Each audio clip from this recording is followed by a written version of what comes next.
Can an ergonomic keyboard fix the wrist pain? The answer is, it depends.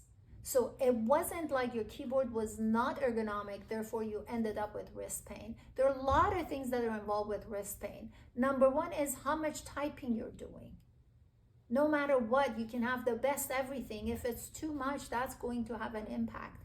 If you're sitting for an extended time and you're shifting and lifting your shoulders up and you're typing, all that tension, there's that whole health and movement and functionality of your upper extremity, your neck, your mid-back plays a role in your wrist health.